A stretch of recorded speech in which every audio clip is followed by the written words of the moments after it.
আসসালামু আলাইকুম। কি অবস্থা সবার? এক নতুন ব্লগ নিয়ে চলে আসলাম। তো এটা ছিল গতকালকের ব্লগ, মানে হচ্ছে শুক্রবারের ব্লগ। তো সকালবেলা উঠেই আমি আমার বারান্দায় চলে আসলাম, কারণ সকালবেলা উঠে বারান্দায় না আসলে আমার ভালো লাগে না, গাছগুলোকে না দেখলে ভালো লাগে না। তো অনেক দিন হয়ে গেছে আমি গাছগুলো ঠিকঠাক মতো যত্ন নিতে পারছি না, কারণ আমি বাসায় ছিলাম না বেশ কিছুদিন, তাই গাছগুলোর অবস্থা আসলে খুবই খারাপ। তো আজকে ভাবলাম একটু গাছগুলোর যত্ন নেব, কিন্তু এতদিন আমি আসলে এত ব্যস্ত ছিলাম যে কারণে যত্ন নেওয়াই হয়ে উঠছিল না।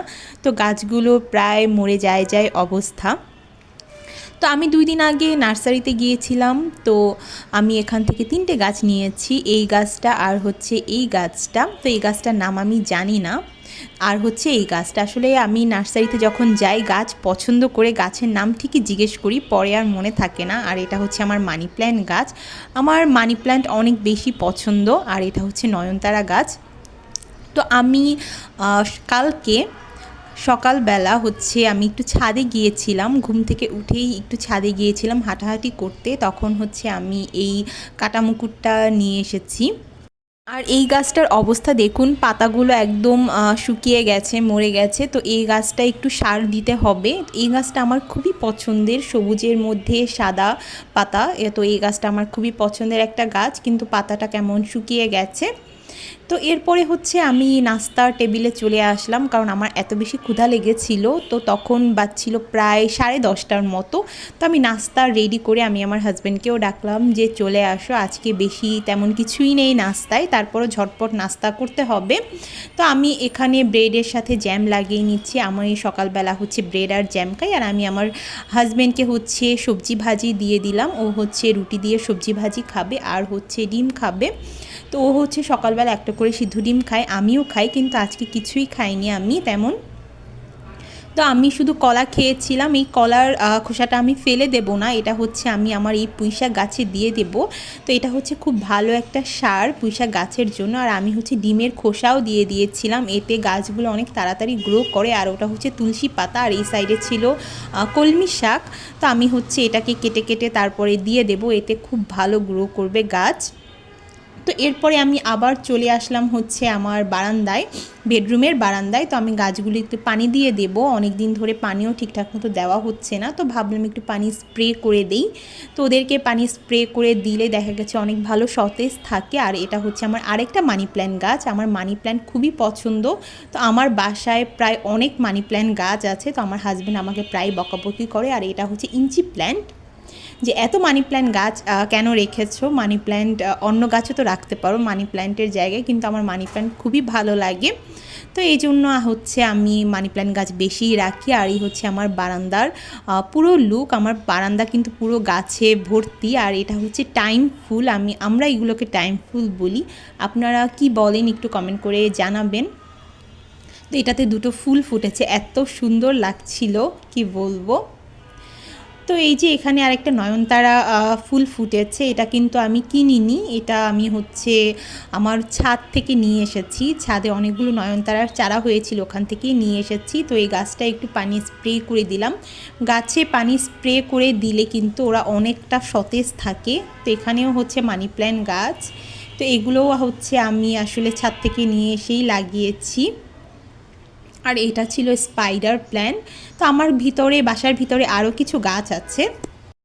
তো বৃহস্পতিবার বিকেলে আমি একটু স্বপ্নে বাজার করতে গিয়েছিলাম টুকিটাকি, সেখান থেকে আমি কিছু বাজার করে নিয়ে এসেছি। তো স্বপ্নে তো অফার চলতেই থাকে, বাই ওয়ান গেট ওয়ান।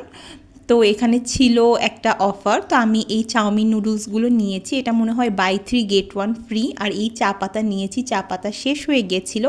এরপরে নিয়েছি এই স্যাভলনের সাবান আর হ্যান্ড ওয়াশের রিফিল। আর আমি নিয়েছিলাম স্বপ্ন স্পেশাল চটপটি মশলা। তো এটা আমি আগে কখনো খাইনি, তো এটা ট্রাই করে দেখলাম। তো আজকে এই স্বপ্ন স্পেশাল চটপটি মশলা দিয়েই হচ্ছে চটপটি বানাবো। তো এই জন্য হচ্ছে আমি চটপটিটাকে ভিজিয়ে রাখবো। যদিও দেরি হয়ে গেছে, তারপরও কোনো সমস্যা নেই। তো এর মধ্যেই দেখলাম আমার হেল্পিং হ্যান্ডও চলে এসেছে। তো আমাকে জিজ্ঞেস করলো কি কি কাজ করতে হবে। তো আমি আসলে তাকে কাজ বুঝিয়ে দিয়ে তারপরে চলে এলাম। তো এর মধ্যে তাকে টুকিটাকি একটু কাটাকাটি করতে বললাম। আজকে তেমন কিছুই রান্না করব না, এখানে পেঁপে আর হচ্ছে কাঁকরোল কেটে রেখেছি। তো এরপরে আমার হাজব্যান্ডকে বললাম যে বাসায় কাঁচামরিচ নেই, তো আমার হাজব্যান্ড নিচ থেকে কাঁচামরিচও নিয়ে এলো। এটাকে আমি হচ্ছে বোটা ছাড়িয়ে ফ্রোজেন করে রেখে দেবো, এতে কাঁচামরিচ অনেক দিন পর্যন্ত ভালো থাকে। এরপরে হচ্ছে লাঞ্চের প্রিপারেশন করলাম। তো আমি আসলে তেমন কিছুই রান্না করিনি, এগুলো সবই আগের রান্না করে ফ্রোজেন করে রাখা ছিল, জাস্ট সেগুলো গরম করে টেবিলে সার্ভ করে দিয়েছি। তো এরপর হচ্ছে বিকেলবেলা চটপটির প্রিপারেশন নিয়ে চলে আসলাম। এরপরে হচ্ছে চটপটির ডালটাকে আমি সিদ্ধ বসিয়ে দেব, এখানে আরও কিছু নাস্তা আমি বানাবো। তো সিদ্ধ বসানোর জন্য আমি এখানে হলুদ আর লবণ দেব, আর আরেক সাইডে হচ্ছে আমি একটু আলু আর হচ্ছে ডিম সিদ্ধ বসিয়ে দেব। তো ডিম আর আলু ছাড়া কিন্তু চটপটি একেবারেই অসম্ভব আমার কাছে। তো এই যে এদিকে কিন্তু আমার চটপটিটাও রেডি হয়ে যাচ্ছে। তো আমি স্বপ্ন থেকে চিকেন ব্রেস্ট নিয়ে এসেছিলাম, তো সেটা দিয়েই আজকে আমি চাউমিন নুডলসটা বানাবো। এই চাউমিন নুডলসটা চিকেন ব্রেস্ট দিয়ে খেতে এত মজা লাগে, তো এই জন্য আমি হচ্ছে একটু সয়া সস, গোলমরিচ আর লবণ দিয়ে ম্যারিনেট করে রেখেছি চিকেনটাকে। এরপরে হচ্ছে ভেজে নেব, আর এই চাউমিন নুডলসটা এখন আমি সিদ্ধ করতে বসিয়ে দেব লবণ আর হচ্ছে তেল দিয়ে। এটা কিন্তু সিদ্ধ হতে একটু টাইম লাগে, তাই অনেকক্ষণ নিয়েই ভালো মতো সিদ্ধ করে নিতে হয়। তো আরেকটা প্যানে আমি ডিম, চিকেনের পিস, পেঁয়াজ আর মরিচটাকে একটু ভালো মতো ভেজে নিচ্ছি। আর এদিকে তো আমার চটপটি সিদ্ধ হয়ে গেছে, এটার মধ্যে আমি আলু চটকি দিয়ে দিয়েছি, আর এটাকে খুব ভালো মতো এখন আমি মিক্সড করে নেব। তো এরপরে হচ্ছে আমি নুডলসটাকে খুব ভালো মতো ওগুলোর সাথে মিক্সড করে নিয়েছি, সয়া সস দিয়েছি, লবণ দিয়েছি, একটু নুডলসের মশলা ছিল সেটা দিয়েছি, সস দিয়ে খুব ভালো মতো মিক্সড করে নিয়েছি। এখন হচ্ছে আমি সার্ভ করে দেব। আমার হাজব্যান্ড বলছে যে ওর অনেকক্ষণ ক্ষুধা লেগেছে। তো এই যে আমার চিকেন চাউমিনটা রেডি হয়ে গেল, এখন হচ্ছে আমি টিভি দেখব আর হচ্ছে চিকেন চাউমিন খাবো। তো এই ছিল আজকের ব্লগটি কেমন লাগলো কমেন্ট করে অবশ্যই জানাবেন, আর ভালো লাগলে অবশ্যই লাইক করবেন।